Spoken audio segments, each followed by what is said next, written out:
Good morning. Welcome to Deadly Days Tales of Dark Fantasy.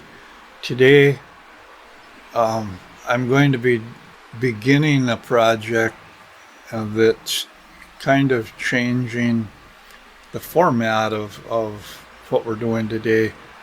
I am going to be sharing my first uh, science fiction book that I've been working on for several years, and it's part of a trilogy. It's called The Anarchist Knight's Apprentice.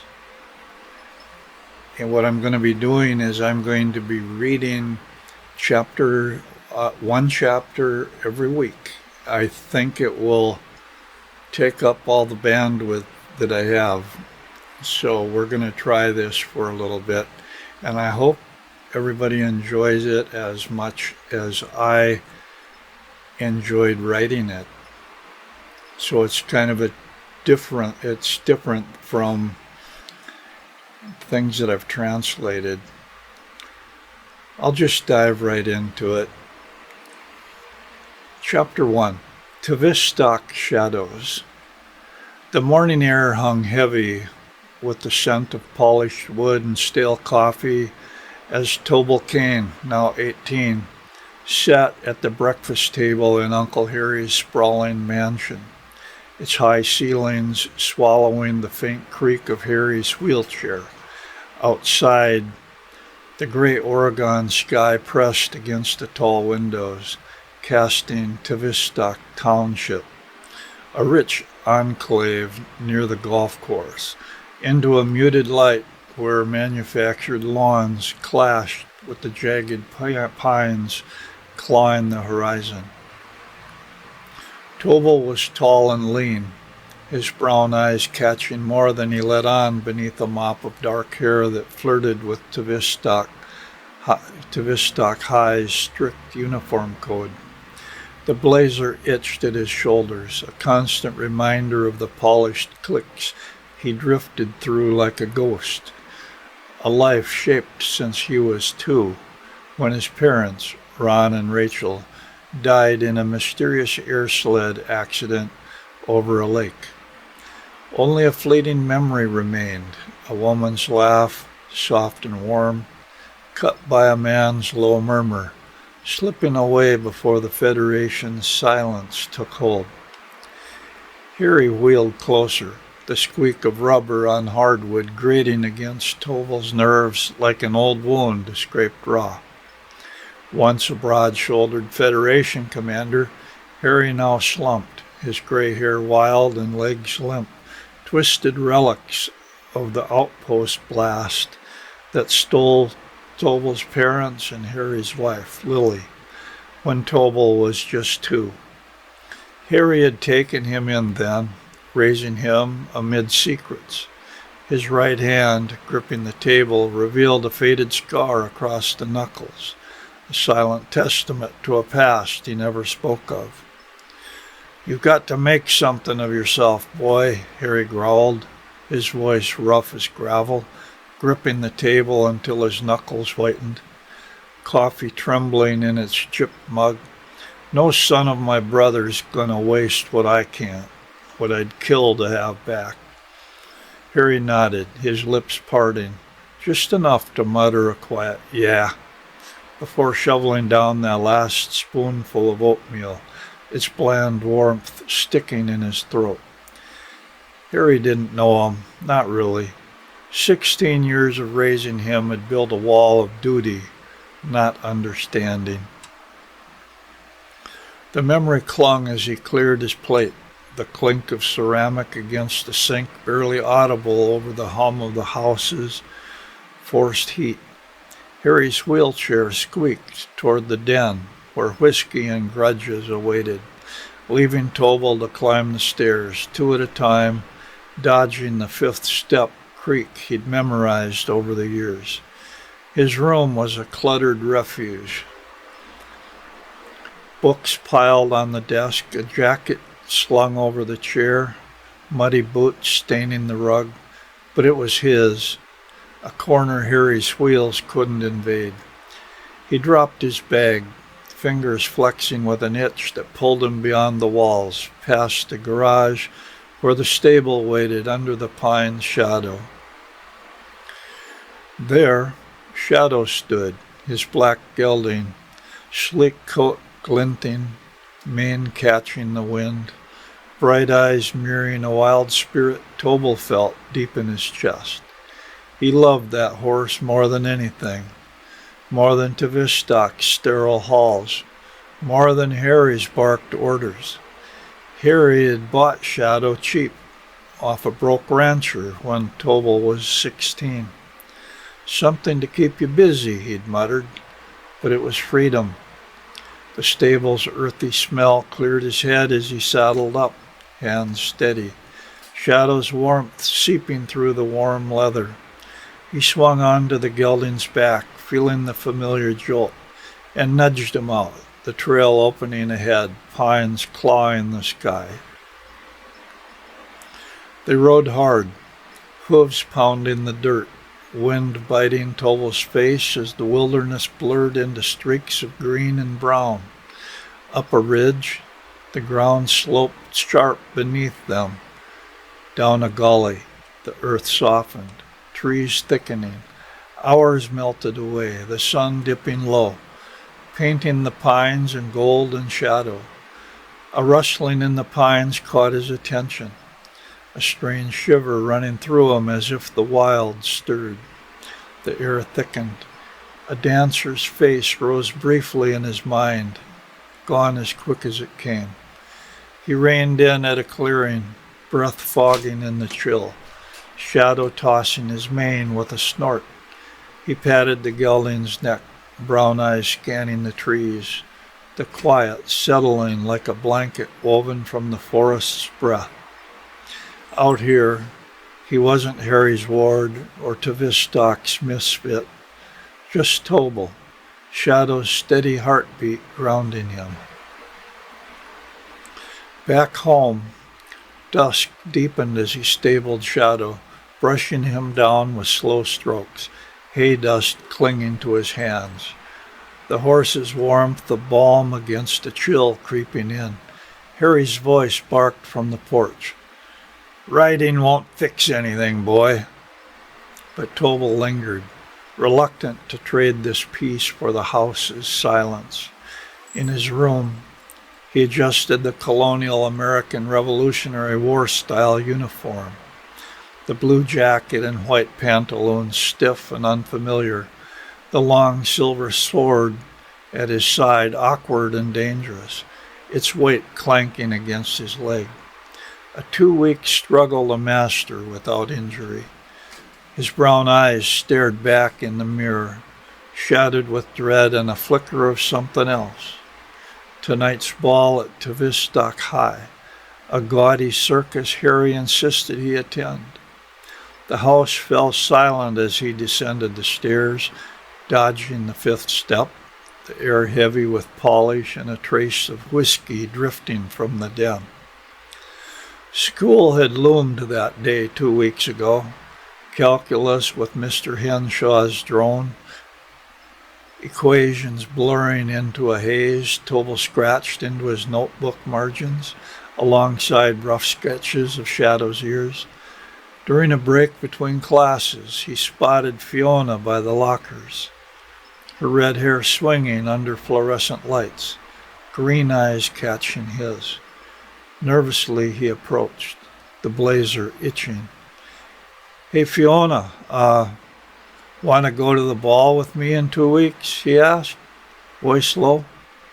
She paused, then smiled softly. "Sure, why not?" she said. Her acceptance a quiet anchor, and he nodded, a spirit igniting despite the crowd's buzz.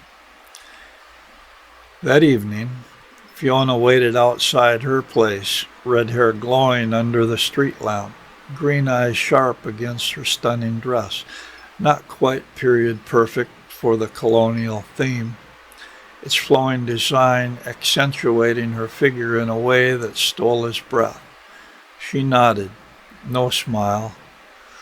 Her presence a quiet anchor as Tobal approached, the uniform sword clanking awkwardly. "You look stiff," she said, voice soft but firm. A faint tease was threading through, and Tobal shifted the sword. "Feel it," he murmured, her laugh hitting him like that fleeting memory, his mother's, soft and warm, gone before he could hold it. They walked to the gym, her steps light beside his heavy shuffle, the air cool with a hint of pine drifting from beyond town. Her arm brushed his, a spark jolting through, a touch he didn't expect, a hum stirring deep. The wild whispered to him. The dance hall was dimly lit, colored fog and mist swirling through the air. Tavistok's rich kids swirling in uniforms and ball gowns like peacocks.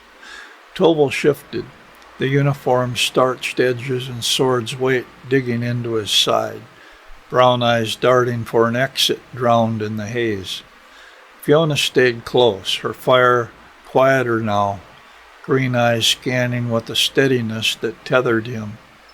"They're all fakes," she whispered, leaning in, her breath warm against his ear, and he nodded, her strength a flicker against the chaos, a glimpse of the wild he didn't know yet. She tugged him to the dance floor. "Come on, don't just stand there," her voice a challenge, hands guiding his through clumsy steps, the sword clanking as he moved, her stunning dress swaying with a grace he envied. The hall faded. Noise, figures lost in mist, and it was just them, her touch sparking. He buried his face in her tangled hair, breathing in her violet perfume eagerly, nibbling her ear as his hand slid up, feeling the softness of her breast beneath the silk, her nipple hardening under his thumb. She caught her breath, snuggling closer, whispering, "I feel something strange too." A secret that deepened their bond, its future unknown. Their bodies pressed, teasing each other with slow, intimate movements that quickened into a wild spin.